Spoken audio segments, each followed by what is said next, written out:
So picture this, it's 1914. You've got amazing new technology, art, culture. It really feels like humanity is at its absolute peak. So what's the logical next step? A massive, world-altering war, of course. The crazy thing is, even with all that progress, everyone kind of felt like a big one was just around the corner. And, that feeling wasn't just paranoia. Europe at the time was basically a giant powder keg, full of tension and mistrust, just waiting for someone to light the match. So let's break this down. You got France, who's still super salty about losing territory to Germany a few decades back. Then you have Germany, feeling big and powerful and basically wanting to expand in every direction. Over on their island, Britain is looking at Germany building this big, new, quote-unquote, sexy navy and getting really, really nervous. Meanwhile, you have these two massive old empires, the Austro-Hungarian and the Ottoman, that are kind of falling apart, with all these different ethnic groups inside them demanding their own countries. And guess who's in the corner egging them on? Yep, Big Brother Russia. Okay, so you take all that political drama, right? And you throw one more deadly ingredient into the mix.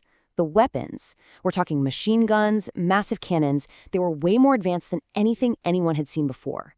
The problem was, the generals' tactics were still stuck in the 1800s, and that mismatch, well, it was a recipe for absolute disaster. So you've got this whole continent just simmering with tension. All it needed was one little spark. And that spark came from a city most people hadn't even heard of. Sarajevo. This is where it all begins. I mean, you seriously can't make this stuff up. The heir to the Austro-Hungarian throne, Archduke Franz Ferdinand, is visiting Sarajevo. First mistake, his route is published in the newspaper. An assassin throws a bomb, but it misses and blows up another car.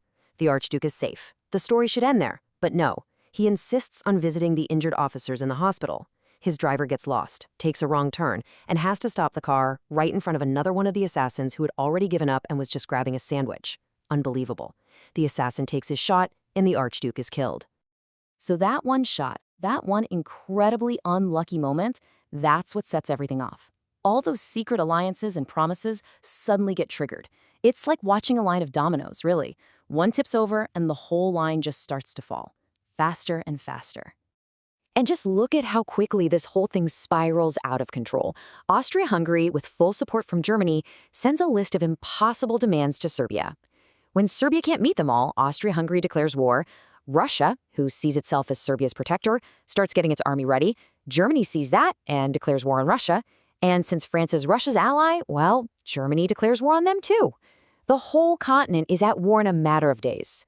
Okay, so almost everyone's jumping in, but what about the biggest empire in the world, Great Britain? France is basically asking, hey, you got our back? And Britain's response is a very shaky, maybe? And that little bit of hesitation, well, Germany was counting on it. See, Germany knew this was a possibility. They'd been sitting on a plan for years for this exact scenario. A war on two fronts, against both France and Russia. Their solution was, well, it was bold and incredibly risky. They planned to win the whole war in just a few weeks. The plan was actually pretty simple when you break it down. The problem? France had these massive, modern forts all along the German border. A direct attack would be a slow, bloody mess. The solution? Don't attack the forts. Just go around them. The idea was to sweep through neutral Belgium, get behind the French army, take Paris, and win the war before Russia's giant army was even ready to fight. But, like with a lot of perfect plans, it hit a couple of major snags. First, Belgium didn't just roll over. They fought back, and that slowed the Germans down. And that second part, invading neutral Belgium, that was a huge mistake. Because Britain had basically promised to protect them. That was the line in the sand. Britain was furious and they declared war on Germany. Now, Germany's quick little war had the whole British Empire to deal with. So now the gang's all here. All the major powers are in. And this is when the true reality of this new kind of war starts to sink in for everyone. And believe me, it was nothing like what they'd imagined. All right, a little pop quiz for you. We're going to play a quick game. Spot the French soldier. Take a look at this lovely field. Somewhere in there is a French infantryman. Go on, have a look. Not too hard, was it? I mean, look at that. A bright blue coat and bright red pants. You might as well have put a giant target on their backs. And this just perfectly shows the outdated thinking at the start of the war.